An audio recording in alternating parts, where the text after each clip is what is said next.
that this recession will be much more harder and increased in magnitude as compared to 2008. Now, there is a saying by Germans that recession is always the right time to start the business. And this got adopted in West, and many people experimented that and they really learned, and there have been fortune wonders. Now, the business life cycle operates in a different way.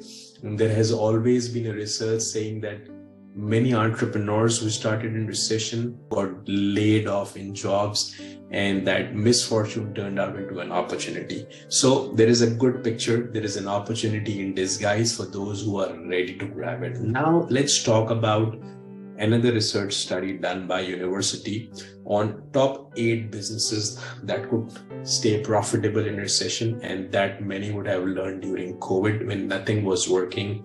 Still the basic needs were there, which were called essential businesses. So healthcare related businesses, senior assisted living, facilitations, hospices, anything to do with demand and supply of healthcare product will stay there. You have to figure out how to improvise it, how to make it cheaper, readily available and affordable.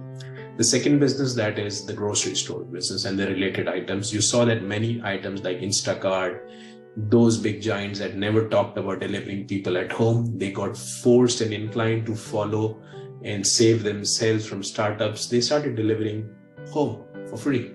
So now Walmart delivers at home, Sam's Club delivers at home, HEB delivers. You name out the brand, everyone tries to deliver you. So customer convenience is getting increased. And these big companies always rely on startups to go and approach them. And those who get a network in the areas, they have always sold these companies to big boys or have started getting in alliance with these big companies. So anything related to groceries works well. The third is related to the second one, which is supply chain and delivery businesses. So anything to do with food, groceries, agriculture, that has to do with, there were many businesses which got started in COVID that are farm businesses, that were meat production businesses. Wherever there has been viruses in animal, there have been farms, organic farms, milk dairy supplies that really got in demand. So this was about the US side. About the India, Pakistan, Asian side, there have been big superstars. I will not name anybody, but I learned about that they got into grocery delivery businesses and they have developed unicorns now. I'm sure many would have figured out who I'm talking about, but sometimes an idea looks very small, but the volume is there. You need to do some stats and refer always sites like Statistica and all that to see wherever business you are getting into. Let's say you're based in Texas, narrow it down to Houston. How much is the city population? How many houses are there in the area? What zip code can you deliver to? If especially you look at a micro niche and you start picking up your own zip code, you might ending up having 1,000 houses delivery. And let's say you charge $50 a month to those houses. You're talking about $50,000 worth of volume a month. So $500,000 business you created just delivering 1,000 people food in this recession economy, and you can add up to it because these 1,000 people are under your control. You have to figure out how you can be inexpensive, affordable, and home-based. You can start your work from home. You can avoid office expense. You can hire everybody remote. You can try to hire cheaper employees because it's a recession. So see, now think like that. Once you start becoming positive, now the ideas started flowing, creative juices start flowing through.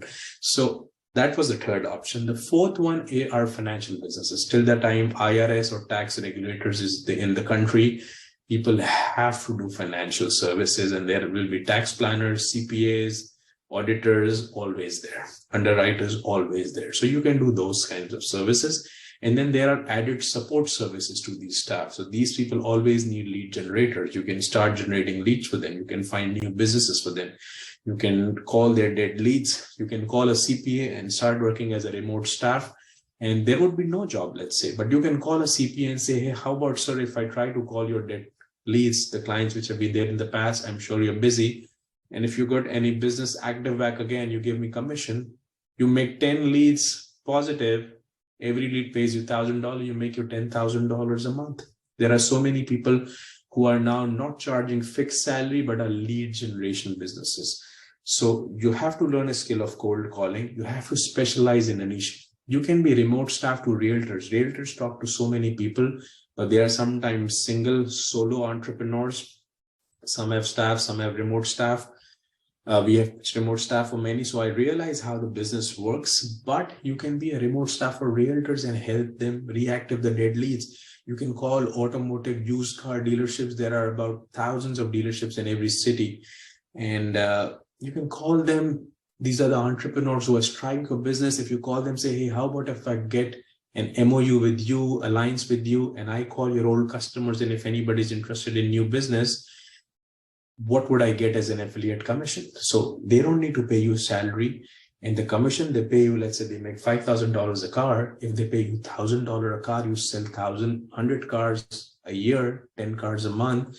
You are earning your 100,000 job salary. And then this is a business which open up, you can have 10 more car dealers and take that $100,000 to $1 million. So see how the professional person today earned his own job, turned out to be an entrepreneur, and then tomorrow he got to next level. Sixth businesses is the daycare business, childcare business. Now see, big childcare centers after COVID are still striving. The smaller ones got lucky because now there are less viruses. There have been reports, commissions, Education Commission Department have been trying to study. Kids get less sick when they go to smaller childcare facilities. They get more attention. So now parents are at the mercy of either keeping their kids at home. So there is an in-home child caretaker need improved, right?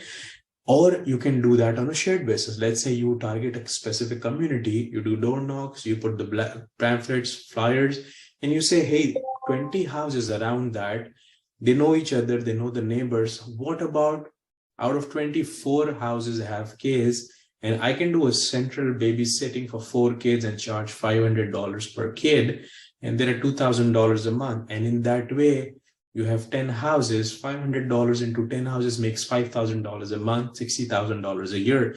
So you end up starting your childcare center at zero investment. It's just thinking out of the box in this recession economy. The question that you have to keep on asking yourself is find answer to the new problems. What are the problems in recession economy? Problem is everybody wants things immediate because there is less time. People are working 2 jobs, 3 jobs. They are super tired. So their basic needs are still not taken care of. The market is there, but somebody who is reliable, affordable, cheaper, and quality oriented will win.